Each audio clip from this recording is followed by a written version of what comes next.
Tell me, girl, you the best, but I already know what I am. Yeah, they know I only wanna come over, put it on them. I got that whoa, na na na. He drink that shit like water. I got that supernova, that super grip. Assalamualaikum anak-anak. Waalaikumsalam warahmatullahi wabarakatuh. Bagaimana dengan hari ini? Sehat semua? Oke, baik. Sekarang kita langsung lanjut aja materi ke halaman 21 bab 2 ya. Pak, bukan ada ulangan ya, Pak? Ulang lagi. Gimana? Baik. Hari ini kita ulang ya. Pak, nggak bisa gitu dong. Masa mendadak? Ini kan udah dibilang dari teman soal. So asik banget, Cok. Udah, Rex. Kalian siapkan kertas alamat di atas meja dan tangan di atas meja. A few moments later. Oke, baik anak-anak. Ulangan sudah selesai hari ini. Berhubungan Bapak mau rapat, bentar lagi istirahat. Tapi jangan pada keluar ya. Baik, Pak. Baik. Terima kasih ya. Terima kasih, Bapak dua. Ya, Pak. Bilang gini. Emang so asik banget jadi orang. Bro, maksudnya apa? Pinter banget sih. Ulangan. Ini lu pelajaran lihat sendiri lah. Maksudnya apaan ini? Lu tadi Pak Sodikin udah lupa ulangannya, kenapa lu ingetin lagi sih? Ya udah bilang dia nggak bisa ulangan sekarang, lu maksain aja, gimana sih? Emang gak bener nih orang nih. Jalan.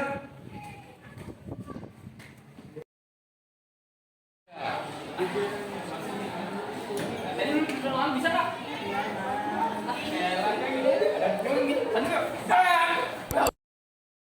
Sebelum kita membahas strukturnya, kalian sudah tahu belum apa itu teks eksplanasi?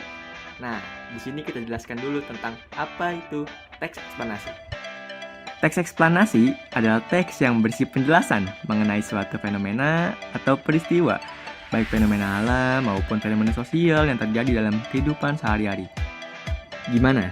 Kalian sudah tahu kan apa itu teks eksplanasi? Sekarang kita akan bahas struktur teks eksplanasi tentang bullying atau cyberbullying. Bullying merupakan kejadian sosial yang begitu meresahkan, melibatkan tindakan-tindakan kekerasan dan terjadi secara berulang. Tindakan ini dilakukan oleh individu atau kelompok terhadap satu atau beberapa korban dengan niat merendahkan, menyakiti, atau mengintimidasi. Biasanya aksi perundungan atau bullying terjadi di dunia nyata. Contohnya adalah sekolah. Lebih dari 3,2 juta siswa menjadi korban bullying setiap tahunnya. Pelaku bullying seringkali menonjolkan karakteristik yang pemberani dan tidak takut akan siapapun. Keinginan untuk menguasai korban secara mental dan fisik menjadi tujuan utama para pelaku bullying di sekolah. Bullying di sekolah menjadi momok yang menakutkan dan dapat memiliki dampak yang sangat dalam. Lingkungan sekolah yang patut untuk dijadikan tempat yang menyenangkan untuk belajar dan menjalin pertemanan justru menjadi tempat yang paling dihindari. Tak jarang keinginan untuk memiliki kuasa atas harta benda juga menjadi salah satu keuntungan melakukan tindak kekerasan ini. Salah satu bentuk paling merusak dari bullying adalah bullying psikologis. Pelaku seringkali melakukan tindakan pengucilan sosial, penyebaran rumor palsu, atau penghinaan yang berkepanjangan. Dalam beberapa kasus, korban mungkin merasa terjebak dan tidak memiliki dukungan dari teman-temannya. Sedangkan serangan fisik, pelaku memukul korban dapat menyebabkan cedera fisik yang parah, bahkan membahayakan nyawa korban.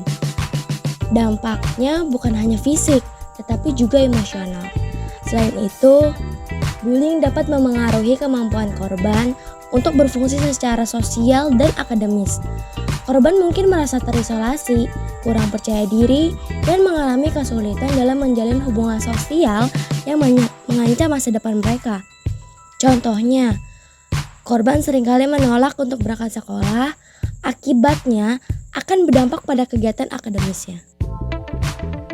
Untuk mengatasi masalah ini, pendidikan dan kesadaran harus ditanamkan di kalangan siswa, guru, orang tua tentang konsekuensi serius dari bullying. Hal ini melibatkan peningkatan kesadaran akan dampak negatif bullying dan mengajarkan keterampilan sosial serta pemahaman tentang empati kepada individu sejak dini. Sementara itu, perlu ada mekanisme yang efektif untuk melaporkan dan menindak tindakan bullying.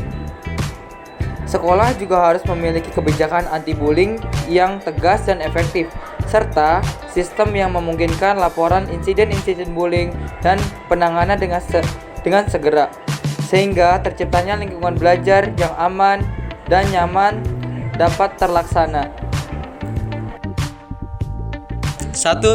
Type bullying bukan hanya psikologis dan fisik, tetapi ada juga verbal dan cyberbullying. 2. Lebih dari 3,2 juta siswa menjadi korban bullying setiap tahunnya. 3. Contohnya korban seringkali menolak untuk berangkat sekolah, akibatnya akan berdampak pada kegiatan akademisnya.